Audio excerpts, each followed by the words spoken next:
Señor inversionista, tenga usted cuidado, en vez de su ganancia tendrá algo quemado. Señor capitalista, tenga usted cuidado, no tenga que cruzar el mar a nado. Ese amago de unidad con el PIB fracasa, y entonces coincide además justo esos años, que son los años de la gobernación de Hernández Colón, son los años de auge del movimiento independentista, de auge del movimiento obrero, ¿verdad?, que lleva al PSP a tomar la decisión de inscribirse como partido y tener su propia participación electoral.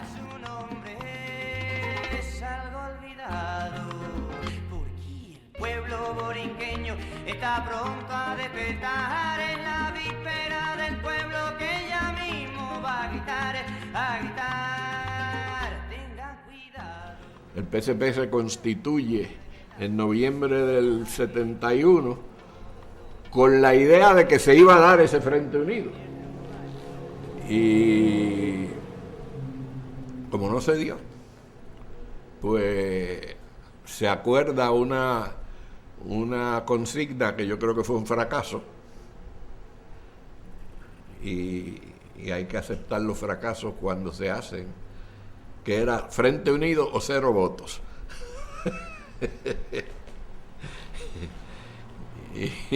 y naturalmente pues no se dio el Frente Unido, pero cuando llega la campaña electoral del 72, donde ya hay un PIB renovado, que no es el viejo PIB aquel de los que salimos tantos de entonces, sino un PIB nuevo, con unas caras que entonces eran nuevas, Rubén Berrío, Carlos Gallizá,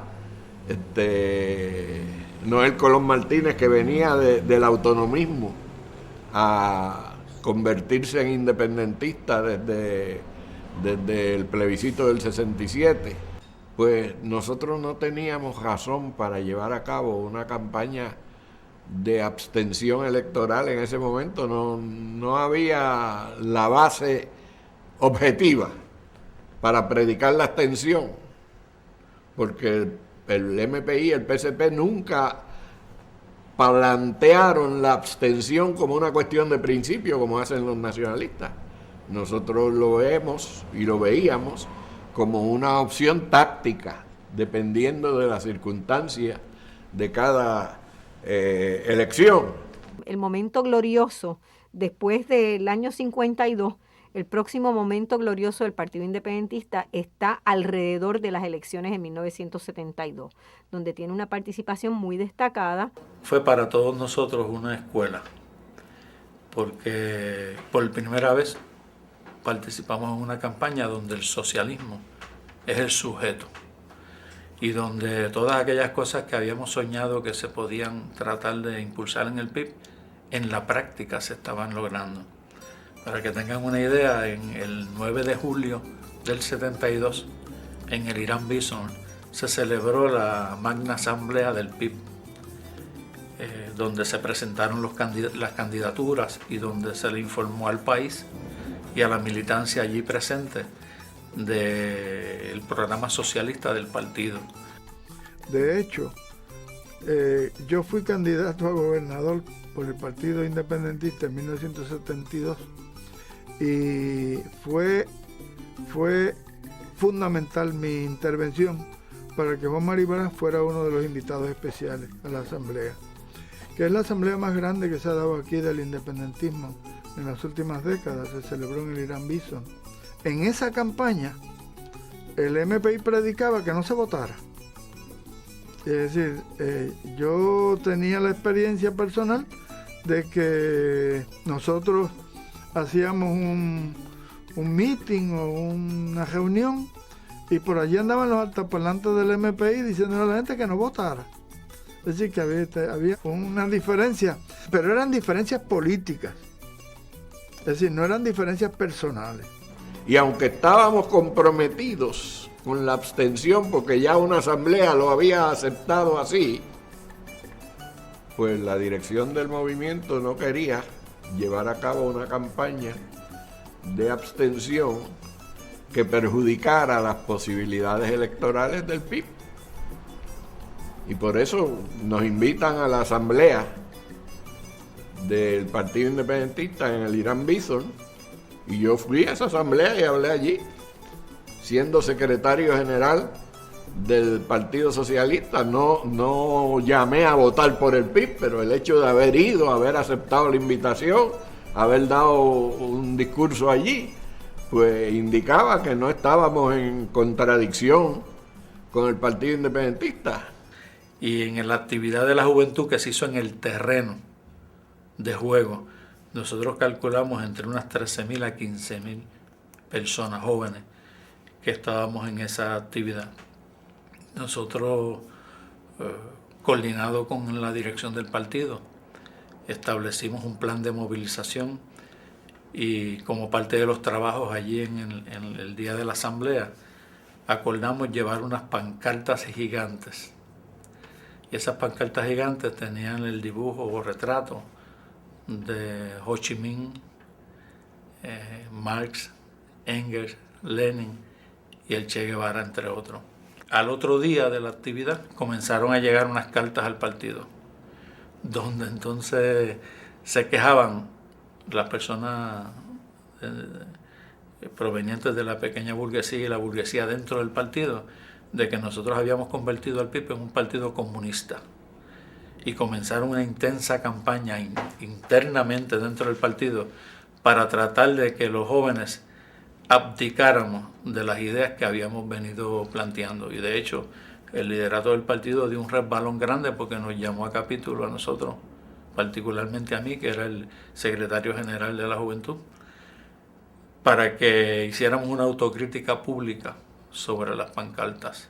Y nosotros le planteamos que no, que el socialismo democrático que postulaba el partido era un socialismo que permitía que los distintos sectores pudieran expresar sus puntos de vista. Nosotros expresamos nuestros puntos de vista en esa actividad en coordinación con el liderato del partido. Que ahora el liderato se estuviera echando hacia atrás, eso era otra cosa. Pero que lo positivo de que hubiese sucedido antes de las elecciones era que nos daba la oportunidad de profundizar ese debate. Sin embargo, eso sirvió para darnos un mensaje de que había un sector importante dentro del partido, a nivel del liderato y a nivel de los colaboradores económicos de la organización, que estaban en pie de lucha contra el socialismo y contra el programa a veces tímido, ¿verdad?, de posiciones socialistas que el partido estaba planteando. Esa campaña que era donde claramente el Partido Independentista hablaba de independencia, socialismo y justicia, ¿verdad? Como los elementos que no podían estar uno sin el otro. Economía. Se nacionalizarán los monopolios y oligopolios de producción, de distribución y de servicio, así como los latifundios. Se nacionalizarán los bancos, las compañías de seguro y las financieras. Los obreros y empleados tendrán participación directa en la administración de las empresas y los beneficios serán divididos con los trabajadores en todos los sectores de la economía. Política obrera. Se establecerá la total sindicalización de los trabajadores en una federación de sindicatos obreros, una asociación de empleados y funcionarios y una federación de trabajadores agrícolas. Medicina socializada. La remuneración del médico provendrá exclusivamente de fondos del Estado, ya que los servicios médicos serán libres de costo directo al paciente. Desarrollo urbano y vivienda. Se pondrá fin a la explotación de que es víctima el consumidor por los altos alquileres y los altos intereses en la compra de casas. Se reducirán los alquileres a no más del 10% del ingreso familiar. Se convertirá en propietario de su hogar a todo aquel que haya pagado el valor original de la propiedad. El PIB logró impactar todos los rincones de Puerto Rico, todos. Hicimos campaña a un nivel donde nunca antes en Puerto Rico, a sitios donde nunca antes se había llegado. Hicimos miles de actividades, concentraciones, micromítines en las fábricas, actividades de discusión política, círculos de estudio, actividades de propaganda. Duplicamos los votos en esas elecciones, pero nuestras expectativas eran tan grandes a base de lo que veíamos en la calle que no pudimos aquilatar bien que había sido una victoria, ¿no?, la renovación, y como esperábamos mucho más votos, hubo cierta frustración. De cualquier manera, el partido quedó inscrito y operó la ley de minoría, y Rubén fue al Senado y yo fui a la Cámara junto a Luis Ángel Torres. Por primera vez había representación independentista en las cámaras desde el 1960. Y en esas elecciones del 1972 logra por primera vez sacar suficientes votos como para quedar inscrito como partido. Y elige por primera vez en forma directa desde el 1956 a un senador. En forma directa quiere decir por voto directo, no por adición. Este servidor fue electo al Senado con alrededor de cerca de 100.000 votos, y como el partido quedó inscrito, entonces tuvimos el derecho a 2 representantes por adición, es decir, representantes por virtud de que el partido quedó inscrito, no por virtud de los votos que sacaron ellos. Eso representó un cambio en la política puertorriqueña, porque entonces el Partido Independentista tenía voz en la legislatura de Puerto Rico, lo cual daba acceso a esa tribuna parlamentaria y nos permitía una serie de actividades y una serie de accesos que no teníamos antes, ¿verdad? El primer día que llegué a la Cámara de Representantes, presenté una resolución de apoyo a la libertad de los presos nacionalistas. Eso fue en el 73, enero del 73. Esa fue mi primera pieza legislativa. Y cuando el primer día de la sesión hay que decir unas palabras, pues digo que esta es mi primer pieza legislativa que acabo de radicar en favor de la libertad de los presos nacionalistas, etc. Y hablo de Albizu, que no se mencionaba en aquellas cámaras legislativas de hacían años, etc. Recuerdo siempre que se me puso un nudo en la garganta porque estaba aquello lleno. Y yo creía que, como pasa siempre con proyectos de las minorías, esto no iba a llegar a ningún sitio. Cuando yo termino de hablar, se levanta Severo Colbert, que era vicepresidente de la Cámara, y que había perdido la presidencia de la Cámara con Ramos Jordán por un voto, y dice que él quiere ser coautor de esa medida. Y yo me sorprendió. Cuando terminó de hablar, me pasó por el lado y me dijo: olvídate que yo consigo los votos. Y los consiguió. A los 2 días me dijo: tengo ya 18 o 20 firmas de coautores, etc. Y hubo un debate después sobre esa resolución, y se aprobó. Yo pregunto a los presentes si no se han puesto a pensar que esa tierra es de nosotros y no del que tenga más. Que esa tierra es de nosotros y no del que tenga más. Hicimos una marcha multitudinaria en Aguadilla en contra del establecimiento de un superpuerto allí, y en esa marcha participamos miles de PCP y Pipiolo después de las elecciones del 72, y allí habló Rubén, y hablé yo, y habló Gallizá como vicepresidente del PIP, y habló Ajaiza como subsecretario general del PCP, y fue una marcha exitosísima. La campaña contra el superpuerto en la región oeste fue una campaña importante porque iba orientada también a la defensa del ambiente, porque este superpuerto lo que pretendía era convertir la región de Aguadilla en un enorme puerto de los grandes tanqueros petroleros para la realización de fases altamente contaminantes del trasiego de petróleo desde el mundo árabe. Yo pregunto a los presentes si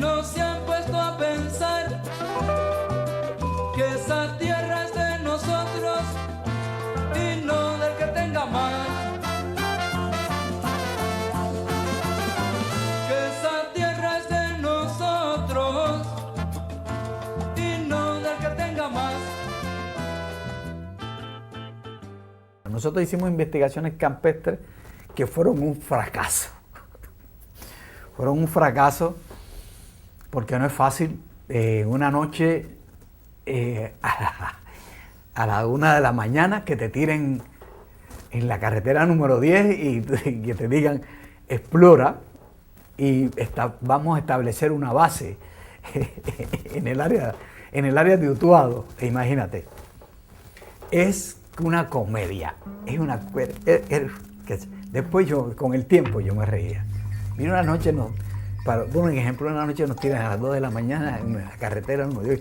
Cuando se fue el carro ese, aquello era boca de lobo. Así con una linternita nosotros nos adentramos en lo que nosotros considerábamos monte en la número 10, en un área de Carso, que eso es tupido, pura piedra.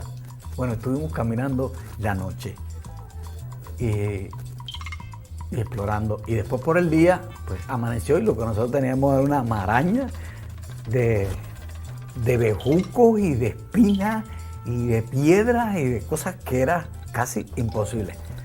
Ya no estábamos en los bosques cubanos ni en los bosques latinoamericanos. El centro de la isla era una cosa horrible.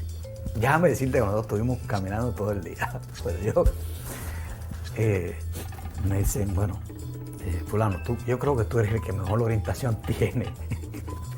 Que es lo que yo digo, yo creo que no hemos caminado mucho, ¿sabes? Así que, pero yo creo que por donde nos dejaron es hacia allá. Y yo te podría decir que todo lo que pudimos caminar, hasta desde que salió el sol hasta la tarde, yo creo que no llegó a 150 metros. ¿Sabes por qué? Me dicen los compañeros, y estábamos todos cortados, y yo les digo, a mí me da la impresión de que nosotros no hemos caminado mucho. Déjame explorar un poco para este otro lado. ¿Sabes qué? Nosotros habíamos estado caminando prácticamente al lado de un camino que podía entrar un jeep y nosotros estábamos como a 50 metros, no veíamos el camino y el camino daba precisamente a un río con un acantilado precioso y era casi como una playita y nosotros tuvimos que caminar, que pudimos haber tomado ese camino, nos hubiese tomado 15 minutos en la noche alumbrando con la linterna. Bueno, yo creo que hasta ahí llegó el concepto ese de tirar gente, de buscar espacios montañosos para hacer escondrijos y depósitos de armas y de explosivos y qué sé yo, que no teníamos ninguno, no teníamos mucho. Lo que esperábamos era que en algún momento nosotros tuviéramos algún tipo de posibilidades de conseguir pertrecho, ya fuera aquí nacional o ayuda internacional. Eso eran ilusiones. Quiero que mi borinquen sea libre y soberana, porque la estrella de mi bandera no cabe en la americana, porque la estrella de mi bandera... El gobierno revolucionario de Cuba ha decidido demandar directamente a la Asamblea General el examen de este problema. Al hacerlo, tenemos presente que el pueblo de Puerto Rico está luchando por su independencia, como dije al comienzo de mis palabras, desde hace más de un siglo. Que su lucha por la independencia no estará condicionada a las presiones que dentro de estos salones pueda ejercer una delegación poderosa, ni a la inconsecuencia de esta organización para ser fiel a sus propias decisiones. La independencia la logrará el pueblo de Puerto Rico por su propia lucha y con la solidaridad de los pueblos revolucionarios del mundo. El problema fundamental es para esta organización.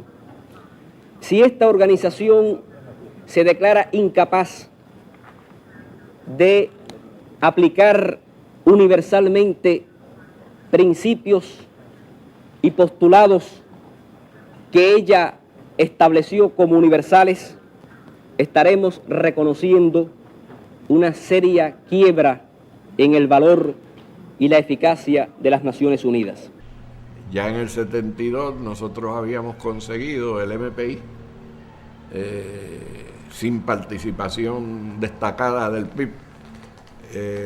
Habíamos conseguido que se aprobara una modesta resolución en Naciones Unidas encargando al grupo de trabajo a hacer un estudio sobre cómo aplicar la resolución de 1960 sobre el derecho a la independencia de los pueblos en el caso de Puerto Rico.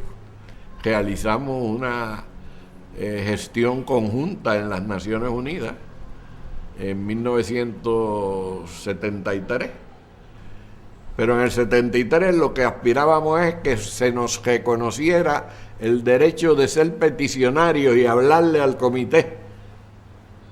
Y entonces eso se pudo lograr gracias al respaldo del gobierno de Salvador Allende en Chile, que instruyó a su delegación en la ONU que diera y propusiera esa resolución para que se acordara escuchar a Rubén Berrío y a mí ante el Comité de Descolonización. En aquel entonces Cuba no era miembro del comité. Dependíamos de conseguir otro país que hiciera la propuesta y por eso nos dirigimos al gobierno de Allende y este fue el que la hizo. Con excepción del delegado norteamericano, yo nunca tuve la oportunidad de tener un debate real sobre Puerto Rico en Naciones Unidas. El único que alguna vez dijo algo para tontos, ¿no? Mintiendo, engañando, diciendo cosas que no eran verdad, pero el resto de la gente mirando como si fuera una pelea entre dos locos. Y entonces Rubén y yo fuimos los primeros puertorriqueños que pudimos hablar en calidad de independentistas como peticionarios ante un organismo de Naciones Unidas. Con lo cual mostraba otro contraste brutal para la gente de la isla, para la gente del territorio. Lo que estaba ocurriendo ahí en el comité era algo muy importante. Para los miembros del comité también lo era, pero yo sé también cómo ellos, por qué ellos no hablaban o por qué ellos no podían dar un voto o no podían hacer un discurso, porque la verdad que ellos conocían muy bien, no te la ocultaban privadamente. Los diplomáticos somos seres humanos como todos los demás. Tienes posiciones oficiales, tienes que hacer determinados discursos oficiales, etcétera, pero también tienes amistades, compartes, etcétera, y sin excepción,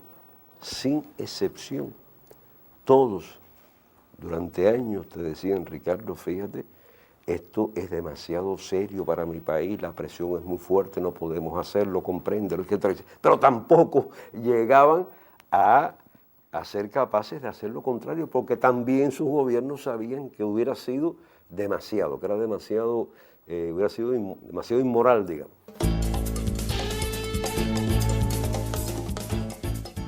El Partido Independentista de la década del 70 fue, a mi juicio, un instrumento de lucha extraordinariamente efectivo que se echó a perder por una diferencia entre compañeros cuyo máximo líder, que era el compañero Berrío, nunca pudo armonizar. Si se hubiesen podido armonizar esas diferencias, pues nosotros hubiésemos hecho muchísimo más de lo que pudimos hacer. Esa campaña electoral siembra una semilla de discordia dentro del PIB. Noel y Rubén habían tenido sus encontronazos en el triunvirato y estaban distanciados bastante. El resultado en términos electorales fue un resultado agridulce. Cuando nosotros recibimos los resultados esa noche, nosotros celebramos la juventud. Nosotros nos habíamos citado a una casa bien amplia en Trujillo Alto. Allí hicimos una reunión analizamos los resultados, vimos que el PIB había obtenido 69.000 votos. Un partido que había obtenido 23.900 votos en las elecciones anteriores había obtenido 69.000, o sea que había triplicado su votación. Para nosotros fue exitosa, más todos los elementos del apoyo, ¿verdad? Y de los éxitos de la campaña. Sin embargo, en otro lugar, el liderato nacional del PIB estaba no celebrando, estaban descontentos, estaban molestos, porque no se habían logrado los 200.000 votos que ellos alegaban que se iban a lograr. En menos de 3 años, nosotros organizamos un partido, lo inscribimos, tuvimos un periódico, teníamos programas de radio, nos insertamos en los medios de comunicación, se hizo murales en todo Puerto Rico y logramos una concentración, una asamblea general en el Parque Irán Bison, donde metimos de 25 a 30.000 personas. Yo creo que eso fue un gran logro. En ese momento en el PIB se da un debate ideológico entre unos sectores que querían frenar la connotación socialista del partido y queríamos a la misma vez buscar una unidad con el nuevo Partido Socialista Puertorriqueño, que era un sucesor del movimiento pro independencia, y que teníamos también una visión distinta de cómo manejar el partido internamente, y en vez de la presidencia única, todopoderosa, que se repartiera colectivamente las funciones de dirección. Eso nos llevó a una confrontación con el grupo presidido por Rubén Berrío. Comenzaron a buscar culpables de lo que ellos llamaban la debacle electoral del PIB. Citaron a una reunión, nosotros fuimos y nosotros le planteamos que fueran al sitio donde estábamos reunidos nosotros. Allí nosotros teníamos 300 y pico de estudiantes de escuela superior y de universidad que estábamos celebrando. Y Rubén fue a regañadientes, ¿verdad? Porque inicialmente no quería ir, pero fue. Y cuando fue allí tuvo que aceptar que sí, que había habido unos éxitos en la campaña y que lo que había que evaluar era por qué no se había logrado la cantidad que ellos esperaban. Que empieza también con una expulsión a Noel Colón Martínez en una asamblea. Se expulsa a Noel en una rabieta realmente de la dirección, incluyéndome a mí, que fuimos a Mayagüez y Noel había comenzado un proceso de evaluación al margen del partido. Y ya eso se veía venir desde la campaña misma, donde Noel tenía su comité de campaña bien distante del partido y su gente, etcétera. Y con esa gente que trabajó en la campaña comienza un proceso de evaluación cuando la evaluación del partido todavía no había comenzado, ¿no? Y era como una dualidad de proceso y como te digo, pues había un arrastre también de viejas rencillas y ahí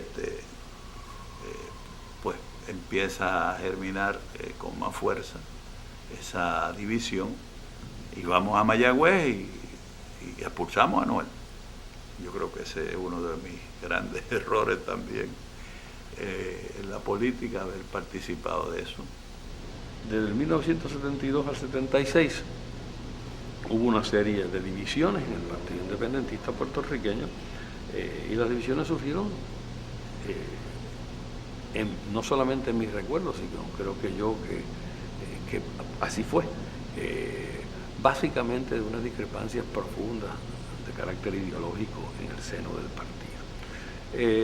Obviamente pues después se puede señalar a tal o cuestión, actitud de tal o cual persona, pero yo no creo que en esencia eso es lo que estaba planteado en aquel entonces. Lo que estaba planteado era qué derrotero seguir.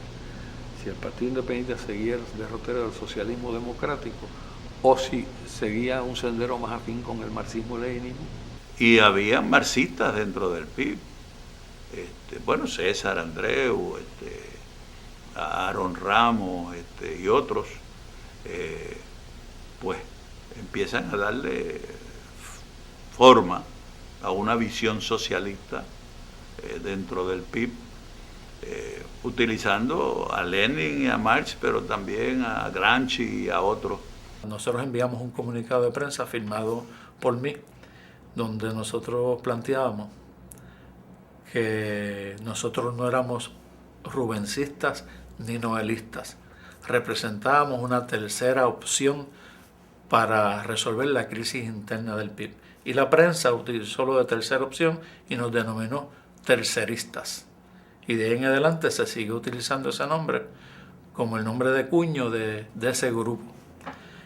Y logramos impulsar un proceso sumamente amplio de discusión. En ese grupo estaba César Andreu Iglesias, Samuel Aponte, Norman Pietri, Michel Godreau y toda la juventud del partido. Se hicieron 3 asambleas de programa y reglamento y las ganamos las 3. Y el proyecto de reglamento que nosotros preparamos, que nos ayudó a preparar el compañero Milton Pavón, fue el que se aprobó a todos los niveles en la organización. César Andreu Iglesias dirigía el periódico La Hora y le dan 48 horas a la dirección del PIB para que reinstale a Noel, o si no cierra el periódico La Hora. Y entonces cerraron el periódico La Hora César y Samuel Aponte. El liderato del partido no estaba interesado en eso. Ellos lo que estaban interesados era en cerrar ese capítulo, responsabilizar unos sectores entre los cuales estábamos nosotros y volverlo otra vez a lo mismo, pero esta vez con una campaña interna en contra del socialismo, planteando que la definición socialista del partido había sido la responsable de que el PIB no hubiese logrado los 200.000 votos que ilusoriamente ellos pensaban que se podían obtener en esas elecciones. Ante la crudeza del debate, que incluso llegó a la violencia, a que en asambleas del PIB nos sacaran armas y nos amenazaran incluso de muerte a muchos de nosotros, a que en una asamblea que se hizo en Ponce para más o menos evaluar la situación, fuimos agredidos algunos de nosotros, o hubo casi un motín en la asamblea. Y ante el hecho de que Rubén no pudo revertir ese triunfo nuestro a nivel reglamentario, provocó que eliminó la comisión que preparó el reglamento, eliminó las decisiones sobre la aprobación de ese reglamento y citó otra asamblea donde decidieron expulsarnos a todos nosotros. Y eso provoca entonces que cerca de 940 militantes del PIB renunciáramos o fuéramos expulsados del partido. El PCR básicamente tiene unas estructuras desarrolladas en caseríos, en algunas comunidades, inserta unos cuadros a trabajar dentro del PIB, porque el PCR en aquel momento tiene la teoría de penetrar organizaciones, porque es la forma de poder expresar un trabajo amplio de masa o de frente, sin que respondan a una estructura propiamente de organización. En aquel momento el PCR, uno de los miembros de su comité central, resulta que es cooptado por la policía, por la división de inteligencia, y entonces le dirigen su trabajo operativo dentro del PCR, que era Luis Daniel Erazo Félix, que posteriormente fue abiertamente miembro de la división de inteligencia de la policía. Y en el año 72, para diciembre del 72, se produce el primer golpe contra el PCR, donde le someten algunos de sus cuadros sobre 100 y pico de acusaciones criminales, entre las que se incluyen pues una conspiración para un asalto a un banco, como una operación de expropiación, donde básicamente vinculan 13 compañeros que están vinculados tanto al Buró Político como al Comité Central de la organización. Y sale a reducir como chota, ¿no? Erazo, Luis Daniel Erazo Félix. La decisión política que toma en ese momento la organización es que ya que los quemaron, desde el punto de vista de que todos eran cuadros clandestinos, pues entonces hay que aprovechar que están quemados como cuadros para volcarlos en un trabajo político abierto. Y entonces el PSRML comienza a tener rostro público a través de estos compañeros. Y al tener rostro público a través de estos compañeros, pues se les facilita pues el trabajo en las universidades, el contacto personal, los trabajos de reclutamiento, la distribución masiva de literatura, la presencia en todas las actividades políticas. Y una de las organizaciones que pienso que en ese momento se visualizó por las tendencias que venían desarrollándose en el seno de la organización como base para el reclutamiento y desarrollo, pues fue la HIU.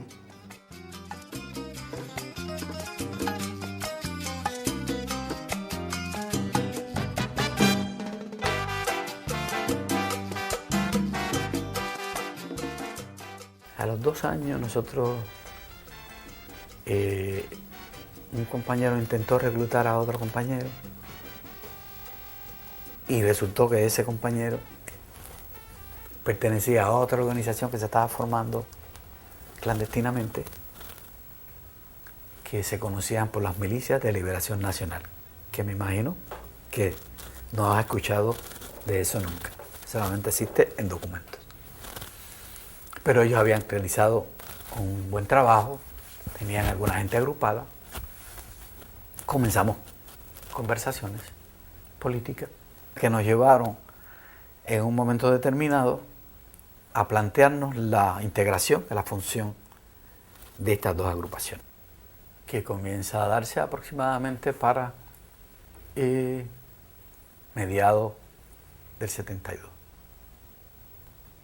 Ahí surge una nueva agrupación, pero una agrupación que no llevaba nombre, sino que una de las decisiones fue seguir produciendo el martillo, que era los comités obreros creados por Elmira, y la organización seguía clandestina, seguía haciendo sus trabajos, seguía reclutando, seguía haciendo todo lo que nosotros creíamos que se debía de hacer. Eso duró aproximadamente como 3 años. Y esos 3 años fueron muy intensos en el trabajo político, pero más o menos después del 72, como un año posterior, surgieron una serie de diferencias, de enfoque entre la persona de Filiberto y otro compañero, que no tengo necesidad de identificarlo, pero eso hace que Filiberto se retire de Puerto Rico y se vaya al frente de Nueva York. En el caso de la Liga, pues ya la Liga básicamente no tiene presencia política activa en la universidad posterior al año 72. Pero para el año 72 también comienza a articularse en las universidades, por lo menos en el recinto Río Piedras, la presencia de la visión trotskista. Y eventualmente surge una organización que se va a llamar la Liga Internacionalista de los Trabajadores, que según decían ellos, pues estaban vinculados a la Cuarta Internacional. Se dan unos debates ideológicos fuertísimos, sobre todo en el caso de la HIU, porque ya para el año 73 la HIU está claramente inclinada con la línea china. Y dentro de la línea china, pues prevalece la visión de Marx, Engels, Lenin, Stalin y Mao Zedong. Y para los trotskistas, pues hablarle de Stalin, eso era como mencionarle el diablo a la cruz, ¿no? Y se dan esos debates ideológicos en muchas ocasiones sobre diferencias que se articularon en el movimiento comunista internacional en comienzo del siglo XX, y a pesar de que a nivel de la lucha universitaria pues no teníamos contradicciones principales, sino que las diferencias las magnificábamos desde el punto de vista de cosas internacionales.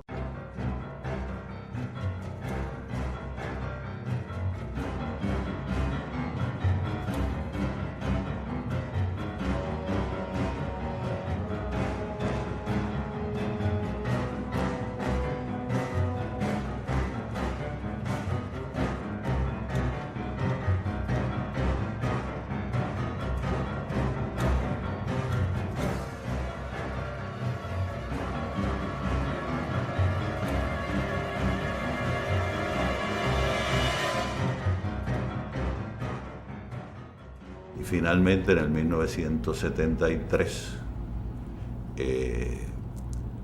26 de 28 miembros que componíamos la comisión política del PIB renunciamos al partido. Eventualmente empieza a acariciarse la idea de crear un espacio organizativo distinto, que es el espacio que va a prevalecer cuando nos vamos del PIB. En términos municipales, que eran los CETS, que eran Círculos de Estudio y Trabajo Socialista. Entonces, ese armazón que se fue creando a través de los CETS y de algunos comités, el Comité Central de San Juan, es lo que permite que cuando nos vamos del PIB en el 73, ya nos vamos con gente, con tropas, con organización, y se dan 2 seminarios de la izquierda socialista. En ese momento, los que nos habíamos ido del PIB éramos un abanico bien diverso, hasta anarquistas habían.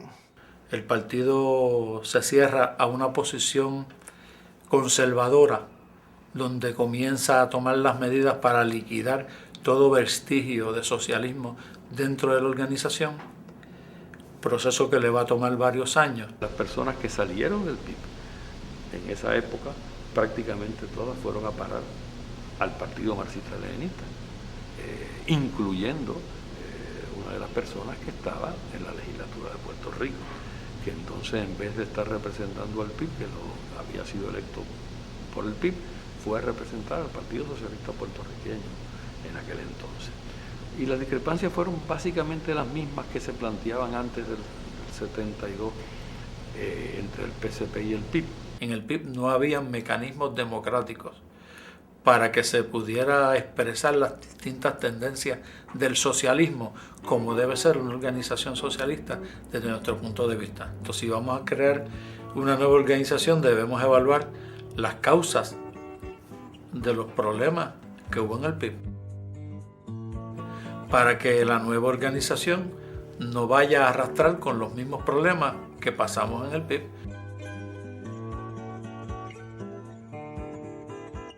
Y en ese balance es que entramos en la discusión del PCP. Habían compañeros como Carlos Gallizá que entendían que nosotros debíamos integrarnos de lleno al PCP y que 300, 400 personas se integraran al PCP, pues eso le iba a dar al PCP una fuerza importante, además de la fuerza que ya esa organización tenía. Pero nosotros identificábamos en el PCP muchos de los males que habíamos sufrido en el PIB. Nosotros nos convencimos en ese proceso en el PIB, no solo del periodo de la crisis, sino el periodo anterior, durante la campaña, etcétera, de que el estalinismo era un mal que había que erradicar de las organizaciones socialistas. Y en el PCP identificábamos el mismo funcionamiento vertical, y había una segunda diferencia importante, que había que desarrollar un proceso de ruptura ideológica con el nacionalismo. Que el nacionalismo, lejos de ser una herramienta adecuada para impulsar la independencia y el socialismo en Puerto Rico, era una retranca, y que el independentismo no había hecho esa ruptura, particularmente con la ideología más conservadora dentro del independentismo puertorriqueño, que había sido el albisuismo. Y nosotros nos convencimos de que un proyecto socialista no podía tener como base el albisuismo ni el nacionalismo. Tenía que tener como base el internacionalismo proletario y como base la más amplia democracia y una ideología socialista basada en que los trabajadores son los que tienen que gobernar en este país. Que no se trata de una independencia por el mero hecho de que Puerto Rico sea un país libre, sino que la independencia tenía que tener un contenido social, y ese contenido social de la independencia era el socialismo. Y en el PCP era al revés. El socialismo se veía como una herramienta para que la independencia se lograra. Se pierde de vista una expresión que hiciera el presidente vietnamita Ho Chi Minh. Él decía, no olvidemos que Vietnam estuvo luchando por su independencia contra Francia, contra Estados Unidos. Y él decía, la tarea más importante de un comunista es luchar por la independencia. En una colonia es luchar por la independencia. O sea, muy claro. O sea, la tarea principal, la tarea que yo no puedo obviar, si es que quiero más adelante hacer otras cosas, es alcanzar la independencia si vivo en el colonialismo. Porque sin la independencia no será posible hacer otra cosa que no sea vivir en el colonialismo. Que la independencia que queremos es una independencia que no sea capitalista. Bueno, hemos vivido por lo menos 100 años de capitalismo estadounidense y otros tantos cuando hubo capitalismo en España, en las condiciones en que pues evidentemente que el capitalismo no es opción. Pero eso quiere decir que solo los socialistas pueden hacer la lucha. Y eso marcó una diferencia muy grande entre nosotros y nos llevó a plantear que entonces debíamos ver si era posible crear otra organización distinta. Una organización que reflejara la solución o alternativa a los problemas que habíamos sufrido con mucha gravedad dentro del PIB. El grueso de los que abandonamos el PIB nos constituimos posteriormente en una tendencia organizada fuera del PIB y creamos el Movimiento Socialista Popular, MSP. El 21 de octubre de 1973 tomamos nosotros esa determinación. Y a nivel de la militancia, bueno, la mayoría de la militancia de los miembros del partido se quedó en el partido. Pero los militantes, yo creo que nosotros nos llevamos cerca del 70-80% de los militantes de la organización. Y lo de movimiento no fue un accidente. Le llamamos movimiento porque reconocíamos que inicialmente el MSP iba a estar compuesto por distintos sectores, donde todos nos animaba a la lucha por el socialismo y considerábamos como un principio básico de la organización que la lucha por la independencia y el socialismo son un proceso ininterrumpido, donde el socialismo es el contenido de esa independencia que queremos, pero que habían distintos matices y que habían compañeros que quizás tenían unas influencias distintas y había que bregar con eso de manera democrática. Y la Unión de Juventudes Socialistas es producto de ese seminario de división que nosotros tuvimos en diciembre del 73, porque nosotros como HIU al prevalecer pasamos a llamarnos HIU-OD, y la OD de Organización Democrática. Ellos al irse fundaron la JS, que era la Juventud Socialista, y eventualmente en el camino esa Juventud Socialista deriva a Unión de Juventudes Socialistas. Y ya en enero del 74 estábamos funcionando como organización independiente totalmente del PIB. Estaba en los Nueva York, ahí soñando con dolores, cuando vino una gente muy intransigentemente señalando con la macana, sí, porque le da la gana. Me dijo, ay. Se decide crear una seccional completa del partido en los Estados Unidos con una tesis de cuál sería la ideología de la seccional socialista de Estados Unidos para las particularidades del sector de la nación puertorriqueña que vive en los Estados Unidos. Y se celebra una asamblea de la seccional donde se constituye formalmente la seccional con su propia tesis adherida a la tesis del PCP acá, pero con discusión de las particulares metas de aquella seccional representativa de la creciente población puertorriqueña de Estados Unidos. Desde el punto de vista del trabajo del PCR, pues incidió por lo menos en dos issues importantes que se estuvieron debatiendo en ese momento histórico, que uno era el debate frente a la tesis de la nación dividida, de si los puertorriqueños en Estados Unidos eran parte de la nación puertorriqueña o si realmente eran una minoría nacional dentro del Estado multinacional estadounidense, De ahí que contestando esa pregunta, pues era en cómo y en qué deberían organizarse. Si deberían organizarse los puertorriqueños en Estados Unidos como una seccional de un partido aquí, o si sencillamente deberían integrarse en las organizaciones políticas de la clase obrera multinacional de Estados Unidos como elemento primario allá, independientemente su solidaridad con Puerto Rico. El PSP planteaba que el puertorriqueño viviendo en los Estados Unidos es parte de una nación puertorriqueña, cuyo papel en la lucha para la independencia y socialismo en Puerto Rico es sumamente importante porque está aquí en los Estados Unidos, de donde viene todo el poder que domina en Puerto Rico. Y que tiene un montón de otras alternativas tácticas y estratégicas que no tienen nuestros hermanos y hermanas en el territorio nacional. Por ejemplo, la solidaridad y el trabajo con la izquierda norteamericana. Esto fue uno de los planteamientos más flexible y más importante del partido y más exitoso. En Nueva York había una organización que más o menos compartía la misma visión del PSRML, que se llamaba Resistencia Puertorriqueña, que tenía una publicación también muy parecida a lo que era IRA Popular, que era la revista del PSR, y que impulsaba esa misma visión allá y tenía sus choques y sus encontronazos pues con la estructura de la seccional del PSP en Nueva York. Pero para nosotros en aquel entonces la concepción de que la participación de los puertorriqueños en Estados Unidos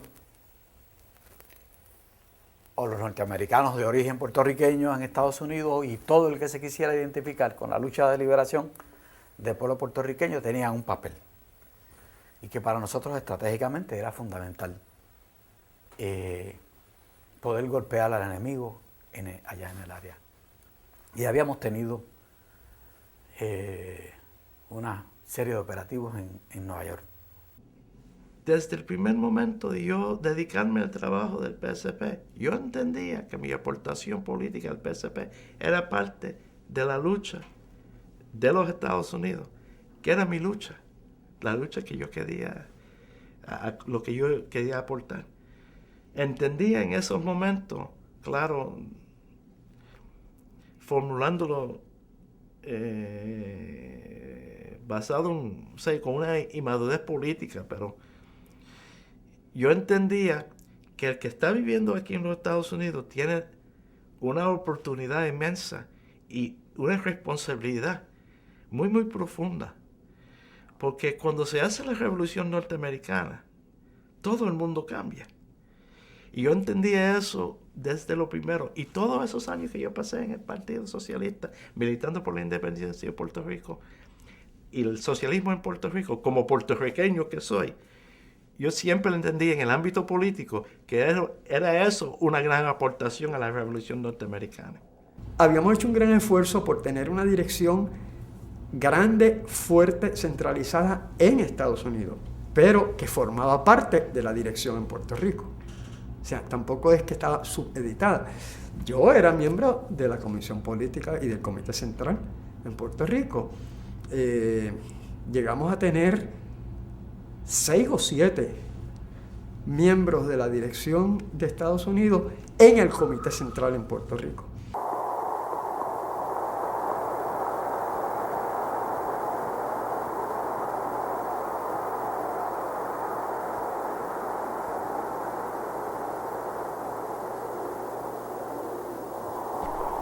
Y así llegamos, digamos, a la celebración de un acto extraordinario que se lleva a cabo en el Madison Square Garden en 1974, de solidaridad con la independencia de Puerto Rico. Pero organizar aquel acto era una tarea de gran envergadura. Y el acto fue un éxito total. Se llenó el Madison Square Garden, llevamos figuras de gran relieve nacional en Estados Unidos. This is a truly historic meeting in solidarity with the struggle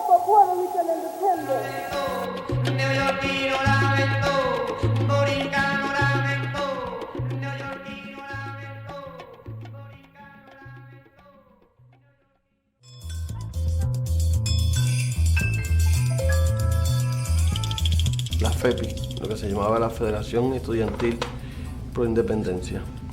Esta era una organización que estaba establecida en muchas escuelas en Puerto Rico. Se veía también como una organización hermana de la FUPI, pero en las escuelas de Puerto Rico. Esta organización, que desde la perspectiva de la visión de Juan era la necesidad de tener desde bien temprano personas preparándose en términos de conciencia puertorriqueña y en términos de ideología desde las escuelas, para que luego pasaran a la universidad, fueran también partes integrantes del movimiento universitario y luego pasar a pertenecer al partido. O sea que era un proceso de crecimiento educativo y político.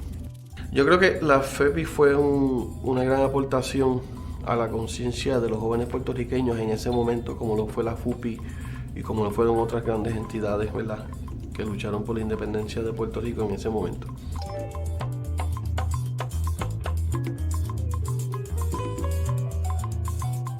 En aquel momento había diferencias de la JIU con la FUPI en términos de la valoración de la Revolución Cubana, sobre si el foco guerrillero era un proceso adecuado para generar un proceso revolucionario, porque en la JIU veníamos desarrollando, sobre todo la JIU del 73 en adelante, después de la división que tuvimos, pues era el tema de la visión china de guerra popular prolongada. En el caso de los compañeros que estaban en la JIU y que se quedaron fuera de la JIU, pues ellos planteaban la vía insurreccional. En el caso nuestro, pues nosotros planteamos la necesidad de un partido comunista en Puerto Rico revolucionario. Pero entonces la visión nuestra era partido clandestino con frentes legales. La visión que ellos sostuvieron en los documentos cuando nos dividimos en diciembre del 73 era partido legal con frentes clandestinos. Nosotros planteamos partido monolítico desde la perspectiva del partido de cuadros clandestinos político-militares. Pues ellos no defendían la tesis de partido monolítico, sino que era un partido mucho más amplio, aunque dentro de ese partido pues hubiera una serie de cuadros políticos.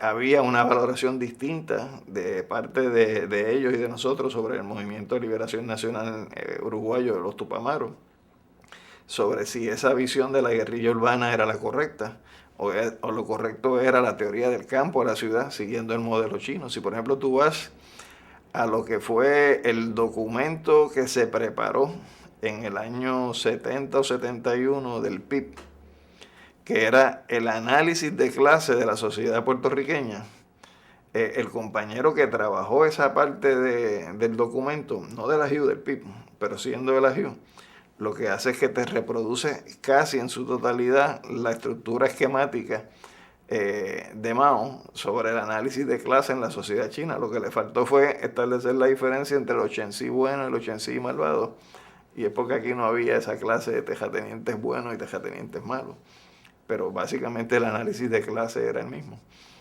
Y básicamente eso es lo que nos dividía. Fuimos víctimas de lo que fueron víctimas los socialistas en todo el planeta, y fue de una visión, ese llamado socialismo real, que tenía mucho de religioso. Era una especie de ciencia aprendida religiosamente, o la metafísica del socialismo, donde y además un mecanicismo y una rigidez y unos niveles de intolerancia, una visión monocromática de las ideas. La ciencia, que es todo movimiento, que es todo cambio, que es todo posibilidad, era achicada a claves, a consignas, y entonces se convertía en camisa de fuerza. Entonces el socialismo, que se supone que fuera una de las expresiones más altas de la ciencia, del cambio, del movimiento, la dialéctica se convertía en algo rígido, en contradialéctica, y la ciencia en anticiencia, y el socialismo en caricatura, en el sentido de que no manejábamos con la agilidad que la ciencia nos ofrecía las ideas del marxismo, del leninismo, y sobre todo de su aplicación en una realidad muy particular, que es la del colonialismo.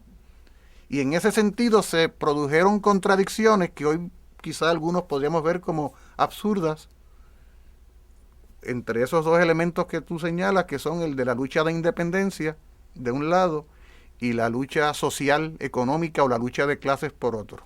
La independencia para quién, la independencia llevada a cabo por quién. A partir de 1972, cuando se une el MIRA con las Milicias de Liberación Nacional, nosotros en ese momento logramos aglutinar a toda una serie de grupos clandestinos que se estaban formando y que no habían salido a la luz pública, con excepción de la FARC, las primeras FARC, que eran Fuerzas Albisuistas de Liberación Nacional. Y otros grupos que no tenían nombre, y fuimos conformando eso. Y a la misma vez, grupos que se iban formando, como por ejemplo, la Organización de Voluntarios para la Revolución Puertorriqueña, OVRP, fue un grupo que surge más o menos se va gestando para 1900, yo te diría que 74 aproximadamente. Pero dentro de su formación entran en contacto con nosotros y llega el momento en que ellos entienden que no había necesidad de ellos crear su propio grupo. Más o menos para 73. Conversaciones que tuvimos. Logramos entre el 72 al 75, cuando nos separamos la primera vez, el primer rompimiento, aglutinar a todas esas fuerzas. Y me quedé en la legislatura un año desafiliado, pero cooperando muchísimo con el Partido Socialista Puertorriqueño, que yo entendía que era la organización que tenía futuro y que adelantaba la independencia más que ninguna otra organización. Teníamos, como quien dice, 3 organizaciones distintas en el trabajo legislativo. Se hizo un leve intento de tratar de coordinar, promovido por Gallizá, pero no fue posible. Fuera Yankee, cojón, fuera Yankee, fuera Yankee, cojón, fuera Yankee, fuera Yankee, cojón, fuera Yankee, fuera Yankee, cojón. Get out of here.